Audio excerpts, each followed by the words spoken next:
नमस्कार, मैं हूं आपका दोस्त मारूफ रजा और हर बार की तरह एक बड़े और गंभीर मुद्दे के साथ मैं मौजूद हूं। और क्यों हूं? क्योंकि पीछे मेरे गोल घर है और उस गोल घर में फिर से कहीं ना कहीं गर्माहट होने वाली है। 10 मार्च से बजट सत्र का जो है दूसरा चरण शुरू होने वाला है और इसमें वक्फ संशोधन बिल को लेकर के गहमा गहमी होने वाली है। जेपीसी बनाई गई थी, विपक्ष के लोग बैठे, तमाम मीटिंग्स हुई, लेकिन ढाक के 3 बात। वहीं सरकार चाहती है कि इसको किसी भी तरीके से पास कराया जाए और बहुत मुमकिन है कि अब दोनों सदनों में सरकार इस विधेयक को आसानी से पास करा पाएगी। बहुत सारे फेरबदल रखे हैं, बहुत सारी महत्वपूर्ण चीजें उस पर रखी गई हैं जो इससे पहले नहीं थी। सरकार का कहना है कि ये अंग्रेजों का बनाया हुआ विधेयक है, काफी पुराना हो गया है, इसमें संशोधन की जरूरत है। इसको जिसलिए बनाया गया था वो फायदा नहीं हो रहा, जिसके लिए बनाया गया था उनको भी फायदा नहीं हो रहा और बहुत सारी गड़बड़ियां हैं, बहुत सारी दिक्कतें हैं, बहुत सारी परेशानियां हैं। लेकिन विपक्ष और जेपीसी में बैठे हुए जितने भी लोग थे वो अपनी बार बार बातें रखते रहे, लेकिन उन बातों को एक पोटली में बंद करके रख दिया गया है। सरकार जो है 14 बातें लाना चाह रही है। उन 14 बातों पर किस तरीके से सहमति बनेगी, विपक्ष कैसे रिएक्ट करेगा, संसद कैसे चलेगी, इन तमाम मुद्दों पर बात करूंगा और किन किन पॉइंट्स पर क्या क्या मुद्दे हैं और क्यों सवाल उठा रहा है विपक्ष। और साथ में सत्ताधारी दल के वो 2 बड़े धड़े नीतीश कुमार और चंद्रबाबू नायडू, उनका क्या रोल है। इस पूरे मुद्दे पर बातचीत करने के लिए मेरे साथ एक अहम शख्सियत जावेद अहमद मौजूद हैं, वक्फ वेलफेयर फोरम के चेयरमैन हैं। जावेद मेरे साथ मौजूद है। जावेद, क्या कहें? लगातार बात हो रही थी कि विधेयक आएगा नहीं आएगा। आपके फोरम ने भी बहुत सारा काम किया, जो कम्युनिटी है मुस्लिम कम्युनिटी, उसकी भी बहुत सारी चिंताएं थी, जेपीसी में भी बहुत सारी चिंताएं रखी गई। लेकिन क्या लगता है अब जो बजट सत्र का दूसरा सत्र शुरू होने वाला है, क्या हश्र होगा इस विधेयक का? जी, बहुत दुरुस्त फरमाया आपने कि तमाम जो भूमिका थी इस अमेंडमेंट बिल की वो बहुत ही क्लोजली और बहुत ही पॉइंट टू पॉइंट इस पे चीज़ों को अमेंडमेंट किया गया था। जैसा कि आपके हम माध्यम से दर्शकों को बताना चाहेंगे कि टोटल अमेंडमेंट की 44 बिंदु थी जिन पे अमेंडमेंट को सजेस्ट किया था माइनॉरिटी अफेयर्स ने। लेकिन जैसे ही वो पार्लियामेंट में 8 अगस्त को जैसे ही इंट्रोड्यूस किया गया तो तमाम उनके घटक के और तमाम विपक्ष का जो विरोध हुआ तो जेपीसी को फॉरवर्ड कर दिया गया। एक लंबी मैराथन के बाद, एक्सटेंशन पे एक्सटेंशन के बाद जेपीसी ने वही चीज़ लेके आई जिसमें तकरीबन 38 से ज़्यादा कंसल्टेशन किया गया, डिफरेंट स्टेक होल्डर से कंसल्ट किया गया, तमाम राज्यों में उसकी विजिट हुई और बहुत व्यापक एक सुझाव लिया गया जिसमें विपक्ष के जितने मेंबर थे उनका जेपीसी का कहना ये था।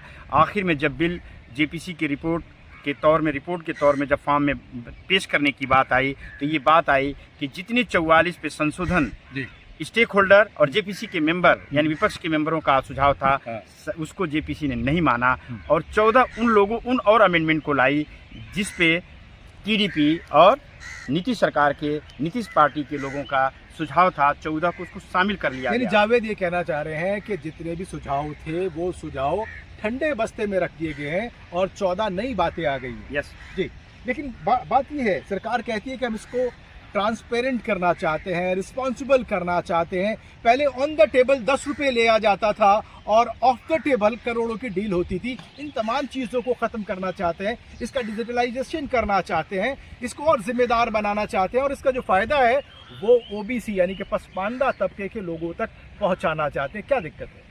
नहीं, कोई दिक्कत नहीं है, क्योंकि सरकार का जो 10 साल का जो कारगुजारी थी, जो वक्फ के बारे में जो उसका विचार था, वो कोई भी ऐसा जीरो टॉलरेंस पर किसी भी घपले पर, जितनी तमाम देश में वक्फ बोर्ड की संपत्तियों में लूट खसोट हुई थी, आधिकारिक तौर पे जो जेपीसी को रिपोर्ट मिली है कि 50,000 से ज़्यादा वक्फ संपत्तियों पे डायरेक्ट इनडायरेक्ट सरकार और प्राइवेट लोगों का कब्जा है। तो इस पे किसी तरह की अभी भी 10 सालों में, चूंकि स्टेट गवर्नमेंट के अधीन आता है ये मैटर जो है, राजस्व, रेवेन्यू रिकॉर्ड और law and order, Waqf board का मामला जो होता है, देखिए ये समझना होगा वक्फ बोर्ड अभी भी सरकार के मातहत है और जो नई बिल में प्रस्तावित है जिला अधिकारी यानी कलेक्टर उसका जिम्मेदार होगा, वो भी सरकार के अधीन आता है। मुद्दा वही है कि अगर 10 साल में स्टेट गवर्नमेंट जहाँ पे बीजेपी की सरकार थी या अदर अलायंस की थी, क्या उन पे कार्रवाई हुई?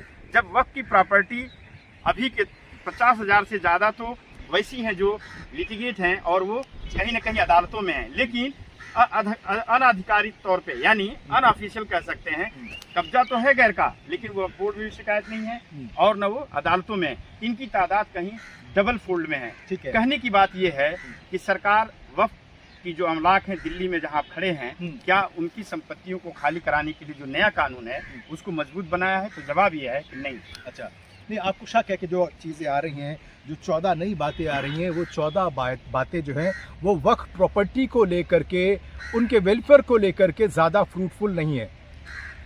इसको समझना होगा। फ्रूटफुल तब होगा जब वक्फ की संपत्तियां सरकार या वक्फ बोर्ड के पास होंगी। मिसाल के तौर पे दिल्ली में 123 वक्फ प्रॉपर्टियां जेरे अदालत हैं, लेकिन रिपोर्ट ये बताती है कि मोर देन 60% सरकार ने उसको डायरेक्टली इनडायरेक्टली कब्जा कर लिया है। और इसी तरह तमाम प्रदेश में लखनऊ से लेके हैदराबाद और पटना तक जमीनें सरकार अथवा गैरों के कब्जे में है। उनके लिए जो इस कानून में प्रोविज़न है वो बहुत ही साफ और क्लियर नहीं है, क्योंकि पहले 1995 एक्ट में ये प्रोविज़न था सेक्शन 54 में कि वक्फ बोर्ड जो है उसको जांच करेगा और ट्रिब्यूनल को देगा। ठीक है। अब ये कहते हैं कि ट्रिब्यूनल को का फैसला जो है फाइनल नहीं होगा। इट मीन ड्यूरेशन लंबा होगा, खाली होने की संभावना कम, और इसी का अदर है रजिस्ट्रेशन का पावर अब डीएम को होगा। यानी कलेक्टर रजिस्ट्रेशन करेगा तो उसकी प्रक्रिया इतनी लंबी बनाई गई है, जैसे कि आप अपनी मिल्कियत को वक्फ करना चाहते हैं, दान करना चाहते हैं, तो उसकी प्रक्रिया को जटिल बनाया गया। और उसके बाद क्लेम करने पर भी आपको वो तमाम दस्तावेज दिखाने पड़ेंगे और संतुष्ट करना पड़ेगा कलेक्टर को, तभी जा करके वो आपके हक में होगा। तो इसमें दिक्कत क्या है? नहीं, दिक्कत कुछ नहीं है। दिक्कत वहाँ पर है कि सरकार जो जुडिशियस पावर होता है टाइटल तय करने का, रजिस्ट्रेशन केस का एग्जांपल बताते हैं कि तमाम हाई कोर्ट और सुप्रीम कोर्ट के आदेश हैं कि कलेक्टर जो एग्जीक्यूटिव पावर है ये रजिस्ट्रेशन तो कर सकता है लेकिन टाइटल नहीं दे सकता है। टाइटल का देने का काम जुडिशियस जो प्रोसेस है वक्फ बोर्ड को हासिल था, ट्रिब्यूनल को हासिल था, यानी उसका गजट होता है। अब डीएम करेगा तो जो एग्जिस्टिंग प्रॉपर्टी है, यहाँ समझना होगा, जो एग्जिस्टिंग प्रॉपर्टी है उसके लिए एक पोर्टल बनेगा, उसके लिए सरकार काम शुरू कर दी है। और इस पूरे बिल का नाम जब होगा, उम्मीद होगा अगर ये पास हो जाती है, अब ये भविष्य में वक्फ के नाम से नहीं जाना जाएगा। रजिस्ट्रेशन एग्जिस्टिंग प्रॉपर्टी का नहीं होना है, वेरिफिकेशन होना है, रजिस्ट्रेशन होना है नए का। तो नए के लिए जो प्रक्रिया है वो इसमें जो है सब कलेक्टर को अधीन है। ठीक है। इसमें एक ये भी प्रोविजन डाला है कि पहले इसमें महिलाएं नहीं होती थी, अब महिलाएं भी होंगी। इसमें पहले नॉन मुस्लिम मेंबर्स नहीं होते थे, अब नॉन मुस्लिम मेंबर्स भी होंगे। इसको लेकर भी आपको आपत्ति है? जी, क्योंकि 2013 अमेंडमेंट एक्ट एक कंप्रिहेंसिव तौर से 2008 से उसका सफरनामा तय हुआ था, और ये सरकार ने 2013 को काफ़ी कंप्रिहेंसिव अमेंडमेंट एक्ट बनाया, उसको स्ट्रिंजेंट बनाया, यानी कोई भी अतिक्रमणकारी जो है अगर ये साबित हो जाए कि अतिक्रमण किया है तो उस पर 3 साल की सजा थी, रिकवरी थी। इसमें ऐसा नहीं है, 50,000 रुपया दीजिए और गेट अवे। औरतों के लिए जो था 2013 में है, जिस उत्तर प्रदेश में, जम्मू कश्मीर में, पंजाब में और खातून औरतों ने इसकी सदारत की, यानी अध्यक्ष भी रही हैं। उत्तर प्रदेश में 2 महिलाएं इसी के तहत उसमें 2 मेंबर हैं। तो ये मिथ है। अच्छा, सही ये है, ये कहना चाह रहे हैं कि ये ऐसा नहीं है कि पहली बार हो रहा है कि महिलाएं मेंबर पहली बार बनेगी। महिलाएं पहले भी मेंबर रही हैं, बल्कि वो एज ए सदर रही हैं, सदर भी रही है, जैसे पंजाब में, अभी श्रीनगर में, कश्मीर में है वक्त। ठीक है। मैं ये कहना चाहता हूँ, दूसरा सवाल का जो जवाब था कि विकास पासमानदा के लिए अगर वक्फ के मंशा को समझें तो जिन लोगों ने दान किया है, ये बात गरीब पासमानदा की नहीं थी, जो हैसियत वाले थे, जो दान किया यानी वक्फ किया, उसका मकसद यही था कि जो पासमानदा है यानी मिस्कीन, गरीब, यतीम, बेवा, इन तमाम लोगों के वेलफेयर के लिए बनना था। ये वेलफेयर क्यों नहीं पहुंचा, ये सवाल है। ये सरकार के पास कंप्लायंस और इम्प्लीमेंटेशन की शक्तियां होती हैं, संविधान की दी हुई शक्तियों को इसको इम्प्लीमेंट करना था। तो अगर इम्प्लीमेंटेशन स्टेट फेल हुई है तो उसको सुदृढ़ करना था। ये बिल तो आती है, क्या ये उस तरह से देखा जाएगा? बिल सरकार 10 साल बाद अमेंडमेंट लाती है, अमेंडमेंट से पहले सर्वे होना चाहिए था। ठीक है, सर्वे नहीं हुआ। अगर सर्वे का सही आंकड़ा नहीं आपके पास है, सही आंकड़े होंगे तभी प्लान होगा। तो सरकार भी तो ये कहती है कि हम इसको सबको डिजिटलाइज कर देंगे। अभी कितनी प्रॉपर्टीज हैं बाकी इसका अंदाजा ही नहीं है, कौन किस पे बैठा है इसका पता ही नहीं है, बात वही निकल के आ रही है। लेकिन सवाल ये है कि जो सरकार की मंशा पे, सरकार की नीयत पे आपको शक क्यों है? अगर वो पूरा का पूरा एक प्लेटफॉर्म पर आ जाएगा तो क्या नहीं लगता कि ज़्यादा ट्रांसपेरेंट होगा, ज़्यादा शुद्ध होगा, और उसमें जो अब तक जो घपले घोटाले होते रहे हैं उनसे बचा जा सकेगा? ये बिल्कुल दुरुस्त है, इसको बोलते हैं रिफॉर्म। हाँ। Reform is the consistent process of the government. ठीक है। मैं थोड़ा सा इसको पस मंजर में ले जाऊंगा। फोरम ने पिछले 3 साल में उत्तर प्रदेश को पायलट प्रोजेक्ट लिया और कई प्रदेशों में काम किया। ठीक है। उत्तर प्रदेश का जो पहला वक्फ बोर्ड है पूरे मुल्क का, जो ऑनलाइन है, तकरीबन डिजिटल है। यहीं पर जो दूसरा पार्ट है कि ये जो एनडीए की जो दूसरी सरकार थी, यानी 2019 में एक तालीमी तरक्कियात के नाम से पूरे वक्फ प्रॉपर्टियों का जियो टैगिंग और कंप्यूटराइजेशन के लिए पायलट प्रोजेक्ट लिया गया।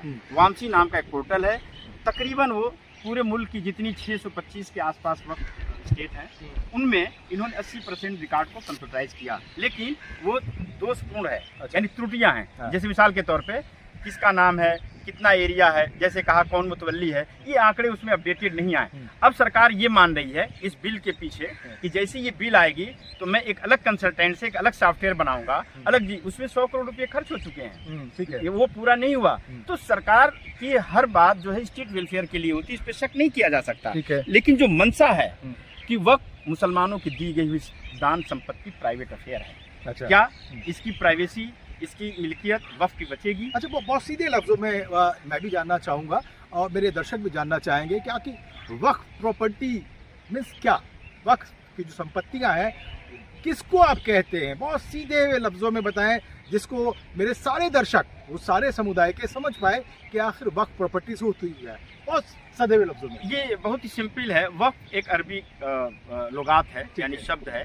उसका मतलब होता है लफ्जी माने ठहरना। यानी मिसाल के तौर पे कोई भी दान करता, डोनेट करता है, तमाम मजहबों में, पंथों में इसकी प्रवृत्ति आदिकाल से है और इसको जो है दान, इंडोमेंट या ट्रस्ट को दिया जाता है। इसी तरह वक्फ अगर अल्लाह के नाम से, यानी ईश्वर के नाम से, खुदा के नाम से अगर वो दान किया जाता है तो अब उसके सुप्रीम कोर्ट के स्टेटमेंट के मुताबिक, आदेश के मुताबिक और जो उसका शरई हक है, जो नेचर है, वो उसका टाइटल, लैंड यूज कभी चेंज नहीं हो सकता, वो रिवर्स भी नहीं हो सकता। और दान कौन कर सकता है?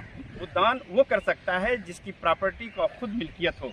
और दान यानी वक्फ एक बार होश हवास में होता है, ऐसा नहीं कि हाफर्टली होता है। दान 3 तरह से होता है, रूरल होता है, डीड के जरिए से होता है और उसके डायरेक्ट जो है खिदमत खल्क में फी सबीलिल्लाह भी कर दिया जाता है। तो जो ओरल है, विद डीड है, विद उसके गिफ्ट है, हिबा है, तमाम इसकी शक्लें हैं। मोटे तौर पे कैश भी हैं, तमाम तरह के हैं। ठीक है। तो इसका मकसद ये था तमाम कमजोर, गरीब को मदद और रिफाई और फलाई के लिए। जाहिर सी बात है, आप भी उसी बात को कह रहे हैं, सरकार भी उसी बात को कह रहे हैं, लेकिन बात वही है कि बात मेरी भी ठीक है, बात आपकी भी ठीक है, लेकिन जो मैं कह रहा हूँ वो बात ज़्यादा ठीक है।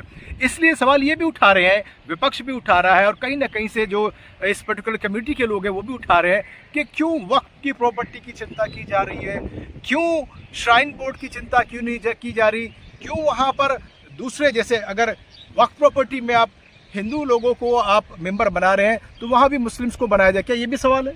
बिल्कुल, ये बहुत ही वाजिब है और बहुत अच्छा आपने सवाल को रेज किया। ये समझना होगा, देखिए जितने हिंदुस्तान में यानी हमारे मुल्क में एंडोमेंट हैं, जैसे धार्मिक एंडोमेंट है वो 1958 से कवर होता है, वो हिंदू एंडोमेंट है। इसी तरह वक्फ, सिख भी वक्फ है, यानी ये भी 1925 में वक्त अंग्रेजों के दौर में हुआ। और आपको बड़ा इंटरेस्टिंग बात बताऊं आपके दर्शकों को कि आज़ादी को 1925 को 100 साल हो गए, लेकिन हिंदुस्तान और पाकिस्तान में वही एक्ट काम करता है। लेकिन जब मुल्क आज़ाद हुआ तो जो हमारा यानी मुस्लिम वक्फ एक्ट था वो सिर्फ वक्फ एक्ट हो गया, क्योंकि उसकी जो प्रियम्बल है उसमें ये लिखा गया 1954 में कि चूंकि ये मुल्क आज़ाद है, नेचर सेकुलर है, तो ये मुस्लिम नहीं रहना चाहिए। Now it become the Waqf act. 1954 में आया, फिर 1995 में आया। और आज़ाद भारत के बाद जो सरकार कहती है ये नया हिंदुस्तान है, तो नया हिंदुस्तान के तस्वीर में अब वक्फ यानी मुस्लिम वक्फ से वक्फ एक्ट हुआ। वक्फ एक्ट से अब ये उम्मीद हो गया आने वाली नस्लें वक्फ को अब नहीं पढ़ेंगी, उसको उम्मीद पढ़ेंगी। अगर ये बिल पास हो जाती है तो 5 साल का मुसलमान जो है, नया जो नाम है वो नाम है एकीकृत वक्फ प्रबंधन सशक्तिकरण दक्षता और विकास विधेयक।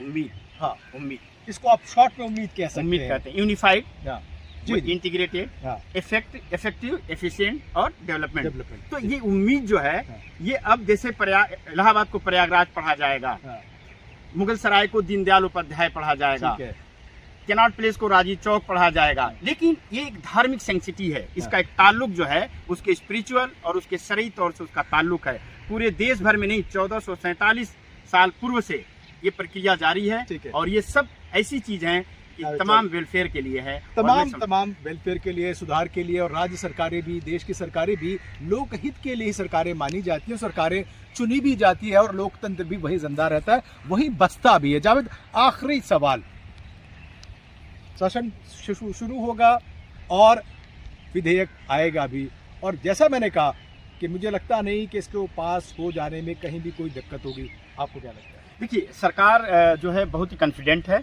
और आपकी बात बिल्कुल सही है। कृषि बिल में भी सरकार इतनी कॉन्फिडेंट थी, सीए एनआरसी में भी कॉन्फिडेंट थी। वो कहती है कि हम आखिरी पैदान तक पहुंचाना चाहता हूं, मुल्क के आखिरी जो हमारा नागरिक है उसको संविधान की दी हुई शक्तियों को पहुंचाना सकता है। लेकिन ये महसूस क्यों नहीं होता है? अगर मुस्लिमों के, अल्पसंख्यकों के, महिलाओं को, गरीबों के और तमाम औरतों को अगर फ़ायदा पहुंचाना चाहते हैं तो इस मुल्क में 30 करोड़ जो अल्पसंख्यक है, आपकी बात क्यों नहीं पहुंच पा रही? यानी आप पूरी जो आपकी मंडली है, पूरी आपकी सरकार है, मुस्लिम मुक्त है, और आपको कहीं न कहीं अंदेशा है कि जो संविधान की दी हुई शक्तियां हैं कि राज्यों में जो मेंबर होते हैं, मेंबर ऑफ पार्लियामेंट होते हैं यानी एमएलए होते हैं, जो उसका प्रोविज़न है, आपकी जो पार्टी और आपकी जो सोच है कि पूरे देश में हम मुस्लिम मुक्त राज्यसभा, लोकसभा और विधानसभा बनाएंगे, इसलिए आपने नॉमिनेशन पे लाए हैं, इसी पे गैर मुस्लिम भाइयों को लाए हैं। तो आप ऐसा डेमोक्रेसी में बगैर मुसलमानों की ये तस्वीर कैसे?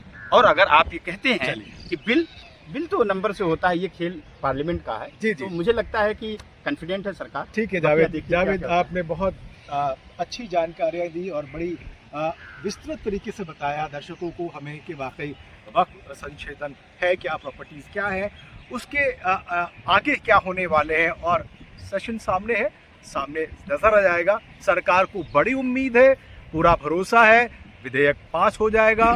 14 के 14 जो संशोधन है वो भी पास हो जाएंगे। लेकिन देखना यह है कि सरकार के बाद विपक्ष का क्या रुख रहेगा, जनता का क्या रुख रहेगा, और ख़ास तौर से उस समुदाय का अपना क्या रुख रहेगा। फिलहाल इतना ही, एक अगले मुद्दे के साथ, नए मेहमान के साथ फिर हाजिर होऊंगा। आप देखते रहिए मीडिया 24/7।